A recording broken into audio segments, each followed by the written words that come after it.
So in case if you don't want to learn all the process of making of this title animation, you can just simply click on the link provided in the description down below, and I'll also pin that link in the comment section below. So you can click on it and you'll be directed to a website where you can get this title. Thanks. So hello everyone, and in this video I'm gonna make a title animation. So first of all, I have opened this, obviously my software, the DaVinci Resolve software, and I have this workspace to full screen window so that you won't see that bar over there. And in this I'll click on this effects panel, and you'll have this panel over here. Click on effects and take your fusion composition, click and drag it to your timeline, and now you have your 5 seconds of fusion composition clip here. Now click on it and click on this fusion page right here. So we have our this grid over here. I'll click and drag this grid with my middle mouse button, and the first thing which we'll do obviously is to add a background. So here we have this background node. I'll click and drag it, and again it's snapping to my grid because I have enabled these options. You can just right click on your anywhere on this grid, and this all of this background and put it into the input of this media out. Now you will have something like this. This viewer will automatically be enabled. If it's not enabled, then click on this white dot, or either click 2, or the best thing is click and drag it to the viewer which you want to see. So for now I don't want the 2 viewers, so I'll just click on this so that I have one single viewer. The next thing which I'll do is obviously I'll add a text node, and already clicked on this background node, and then I click on this text plus node. So automatically this there in our pipeline. So I will type, then enter, then U, then S, then enter, then I, O, and in line spacing I'll decrease this line spacing a bit to like 0.75, I think is best, and then we'll hit Control S regularly in order to save this project file so that it's not being deleted because software closes automatically sometimes. And now we have our text over here. First I'll make an animation and I'll change my background image. Okay, I'll change my project settings. I'll come click on this project settings gear option over here, and then I'll click on this master settings, and here instead of full HD I'll click custom, and here I will write 2000 by 2000 and hit enter, and then hit save, and this will automatically change my background text and every image settings because my auto resolution is checked on. Now I'll increase my text size. I'll make it to like 0.22, then hit Control S to save it. Now I'll select all of it. I'll right click here. Okay, so I want an animation.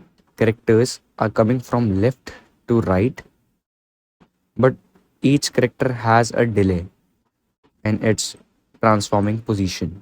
I'll do one thing. I'll right click on this fusion, this text space area, and we have bunch of modifiers here. I'll select this follower modifier, then we'll have this modifier tab open, and I'll click on this modifier, and here we'll have this bunch of settings. We don't want to change any of these settings. We just want to change this delay option. But first, before doing that, let's come to the shading page, because first what we need to do is we need to change its position from this, like it will come from left to right. So in order to do that, what we need to do is I'll go to this position and change my offset X, because I want to change its position in X axis horizontally. And now it's not doing anything because we need to set a keyframe to it. So I'll come to the first frame of my clip, and I'll set one keyframe over here on this offset X and Y. We'll have this path width enabled, so we don't need to mess with this path one. I'll double click on follow one again and change my offset on X axis, and I'll bring it somewhere around here. Then I'll come to frame number 26. So I want this to take at least 1 second to have this change in its position. And on 26th frame, I want this to move from this position to this right position. So I'll round it off by clicking 1.82, and then I'll hit Control S to save. And now if I'll play it, so it will have an effect something like this. Pretty basic, pretty simple, right? But I want to have this effect individually on each character. So in order to do that, we again have to come back to this timing section, and now we can increase this delay. I'll increase this delay to 1.5 and let's see what happens. We have this kind of effect. I'll decrease it to 1.2 maybe. And by the way, I'll take this yellow bar over here. This is our frame range, and these are our frame range handles, and these are temporary. So I'll take this and I'll put it on 28. Okay, just in case, so that we don't need to again take our playhead and bring it back. Now it will loop automatically because it has set our frame range. Okay, I'll increase it a bit further, like 50. I think 1.2 is still a little bit high, but we can manage that. Okay, so right now this animation is pretty smooth. Oh, sorry, pretty linear. It's not smooth. So in order to make it smooth, I'll right click on this text and hit edit splines. This will open a spline tab. I'll click on the viewer, hit Control F in order to snap it to the home screen. And now we have bunch of these settings. I'll again right click on this text and click edit splines so that we have all the keyframes over here. So we have these two keyframes and I'll select both of these keyframes. First of all, I'll hit this arrow button over here. It's zoom to fit. It will zoom in to fit the screen. I'll pause it. I'll hit this again and we have both these keyframes. Then hit S in order to make it smooth. You can either hit S, shift S, or what you can do is you can click over here. This will do the same thing. So now we'll have a little smooth animation, but still I want to do a little changes. I'll come to this keyframe over here, click and hold Alt and drag this handle horizontally so that it will be locked on X axis, and I'll bring it to like 16 frame over here, and I'll do the same thing on this keyframe. I'll take this keyframe, select this keyframe and click and hold Alt and drag it horizontally in order to make our curve a little more steep. I can see we can bring it, and I'll try to keep this steep curve to happen in between so that we'll have this kind of effect. Now the text will go a little bit faster. They'll change their position a little bit faster. Let me change these a little bit more. Again, click and hold Alt and move these in horizontal axis. Do the same thing with these. And I think this is pretty much it. I'll just play it. That is super fast. We don't need that much of speed, so I'll again take these back a little bit. Just like this. And now if I'll play, that is fine. Okay, so now we are done with our basic animation of the text. How to get those trails? So in order to get those trails, we'll need another node after this text node. So click on this text node and hit Shift plus spacebar and type duplicate node. You can see that you have copies. I'll increase my copies to 25. And I'll change my time offset also. So let me just bring it back. I'll type minus 0.2 maybe and change my apply mode to screen. And then we come to take all of these nodes, hit Control C and then hit Control V in order to copy and paste, and then hold shift and then drag this to the pipeline. Since you will see that its color is changed. Now you can leave that. I'll delete this duplicate node over here. I'll come to this text node and change its color to maybe purple. Any color which you like. I think purple looks great. So I'll click on this purple. And here I'll change this text. Come to this text one, change its settings and click on this motion blur and increase the motion blur to like 10 maybe, and increase the shutter angle also to 200 and hit Control S. It's a heavy effect now. And now if you'll play, you can see it is really heavy. What you can do is you can temporarily remove motion blur just by right clicking over here, and first of all click on this proxy and auto proxy, and then you can uncheck this motion blur. Then you will not see the motion blur happening inside Fusion page, but it will happen when you will render it, and that's what we want, right? Yeah, put it to additive, and in the apply mode section use dissolve, so it will dissolve all the characters here. And don't worry about the glow which we had while we were having this screen.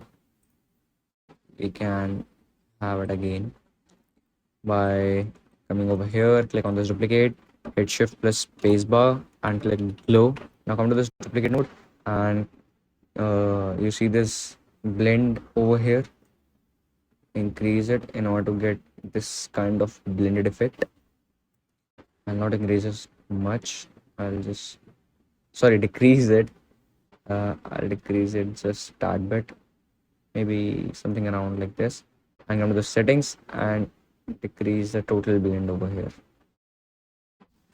so that you have something like this, and increase the blur just a little bit, 0.0002. We're gonna copy this layer and again hit Control C and then Control V. Then by holding Shift, drag it to the pipeline. When you see this color, then leave it. And now this time, come to your text, this one, and change the color to maybe this one. Okay. And come to this duplicate node again. And here, increase its blend now. Now you see we are getting that kind of effect. From the settings, decrease the blend even further. And maybe decrease it a little bit more. Like, it's totally up to you. I'll come to this motion blur and check it just in case. And please guys, save it regularly because it's a pretty heavy effect and your software might close anytime. Okay, so maybe we can increase the blend somewhere around here. I'll click 8.8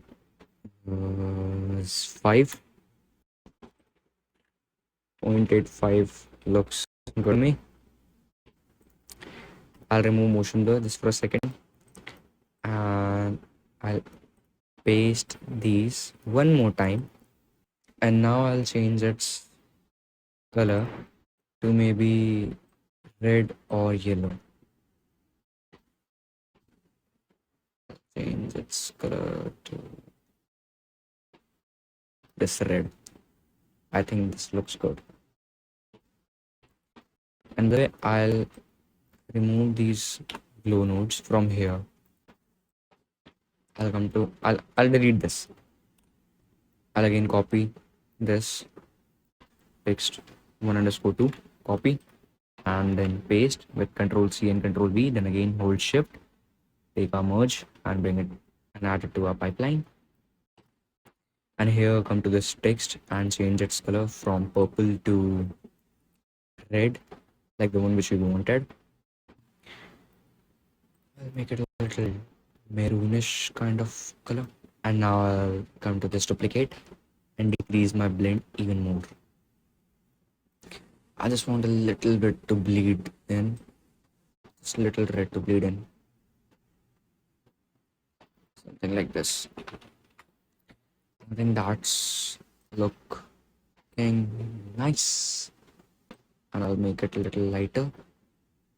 I want this blue to be somewhere around here. Let's add some glow and effects. I'll add a glow after this merge. Decrease the glow, increase the glow size a little bit. Let's add our effects now. I'll add a glow at last and decrease my glow a little bit. So maybe like, no, I'll not decrease my glow. I'll decrease my blend. 12. I think 12 is good. Then we can add soft glow and I'll decrease my gain all the way. Okay, 0.2 is still very high. And again blend it a little bit and increase the glow size. Then I'll add my prism blur, cherry on the cake, decrease my blur strength to 0, increase my aberration strength to 1, and decrease the distance to around 0.017, or maybe I'll round it off to 2, 0.02, and then hit Control S to save it. And after that, I'll just add a vignette and increase my softness. I'll increase my anamorphism to 3. I'll decrease my size a little bit. Okay, this much vignette is enough. And at last, I'll add a film grain. Again, cherry on top, or cherry on the cake. I'll zoom in it a little and click on this film grain and bring its opacity to 1. Decrease the texture to 0. Decrease the softness to 0. And I'll click first on grain only. Okay, this is nice. I will play with the grain size a little bit. Again, I'll round it off to 0.8 and then increase my grain size, grain strength to maybe like 0.33 is nice. And then hit Control S to save it and then Control F to fit the viewer. And I think grain is a little bit high, but let us see if I'll zoom it a little. This bar is a rendering bar.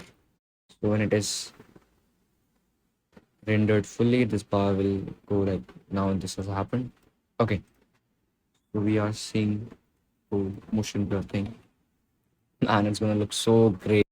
And I'll change my background, come to this color and decrease. Okay, I'll remove my motion blur now because I know how it's looking. It's looking really good. And I will change it to around something like this maybe. Yeah, this is looking nice. And that's why I was wondering why my vignette, I was not able to see my vignette because I haven't changed my background. Okay, whatever. We can come to color page and do a little bit more stuff, but I think we are pretty much done over here. So what I'll do is now I'll render it and then see a preview of it and I'll talk to you then later. And guys, we are done with the rendering. It took around 15 minutes and 10 seconds to render, and I didn't had my cached, so you can cache it before rendering it. Just go to this playback and click on this render cache and click on this user, and you see this blue line over here. It should cover all this red area, and once it is blue all the way, then you can render it and it will make a huge impact in your rendering speed. Let's see. So we have something like this. Okay, there are many things that I'm noticing. The first thing which I notice is that we can loop it. Second thing, I don't like this background that much. Instead of this, the black simple plain background was looking far better. Third thing, this trail is not that much long, so we need to increase the duplicate copies. Yeah, those are the three things which I noticed, and as we will see by doing this. So let us go to Fusion page again and remove this motion blur. So in order to remove the background, obviously we just need to cancel out from here and change my background from total black to something like this. Maybe this is looking far better than that crunchy paper background. So in order to loop it, obviously we need to increase the size of it. I decrease the size of my composition. So I'll hit Control D to get this change clip duration. It's a shortcut for changing any clip's duration. So instead of 2 seconds, I'll increase it to, let's increase it to 12 or 10 maybe. Okay, and I'll hit change, and now it will increase its duration to 10 seconds instead of 2 seconds. And by the way, this will also increase your render time just in case. And now if I click on this text, so you can see that keyframe is till 25th. Modifier follow 101. Okay, so all these modifiers are different. We can simply do one thing. We can just simply come to this text and here go to tools and right click and click connect to and then follow one style text. Then I can do this with each of them. I'll remove follow one underscore two, connect to follower one style text, come to text one, remove follower one. Oh, sorry, I just messed it up. Remove follower one underscore one, right click, connect to follower one style text. And now we have this animation, and all of these text are following just one follow, which is your follow one. So as you can see, okay, the next thing which you want to do is I'll come to this this was on 26th frame, the first keyframe. So I'll click on this 26 over here, 26 into 2, and it will automatically do the calculation for me. Come to this 52nd frame, and here I want this text to go back to its original position. So I'll again come to my modifiers, click on follower, go to shading, come to my offset, keyframe it, and in order to see, I'll just go back to my first keyframe, copy this, come back to my last keyframe, paste this. Now we have something like this. I think things are a little messed up over here because actually this keyframe is not getting enough time to stay at a single place. And I'll hit S again. Again, we are doing the same thing which we did before. Hit Alt, increase its handle in horizontal way. Same thing over here. Hit Control S, and now we can loop these by sorry, I'll again hit some effect. Clicking all of these, I mean selecting all of these, right click, hit set loop, and check this loop option. That's it, guys. That's how you will get your this animation loopy effect. And I'll do one thing. I'll take both of these. Again, clicking and holding Alt. I'll bring these a little bit further. Maybe somewhere around here. And take this and increase the handle of it. And decrease the handle from here. So now we will have a little more smooth starting or beginning and a time taking beginning especially. So I'll remove this expression. You come here, I'll right click and click this expression. I'll pin this text one and pin this duplicate which you pinned already. I'll come to this text 1 underscore 2 underscore 1 and drag this motion blur expression on this motion blur. Okay, and I'll do the same thing with this. Right click, expression, drag it to this motion blur. And now we just need the motion blur of this text one. If I disable it, then all of these text will also, yeah, and I also have to do this with this text node also. So I'll click on this, right click, expression, and drag it to this motion blur. Now this single text one effects motion blur will affect all of these text effects motion blur. Okay, so now we just need to do one thing, which is to render it, because I think that all of it is looking good. You can even change the color of it. So I'll meet you after rendering this. Now I think that it took a long time in rendering this clip. It took 1.5 hours, actually more than 1.5 hours, but whatever, let's see the results. So here we have the result.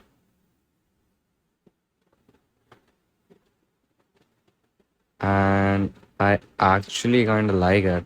The thing which I'll change now, you can add more things. You can add more layers of those duplicate nodes to add more colors. This was a nice tutorial, and you guys got to learn one or few things. If yes, then please comment down below. And if you like this video, then please like this video, subscribe to my channel, and press the bell icon so that in future, whenever I'll post any video or anything, you will never miss it. And that's it, guys. I think that we are done with today's video. And see ya.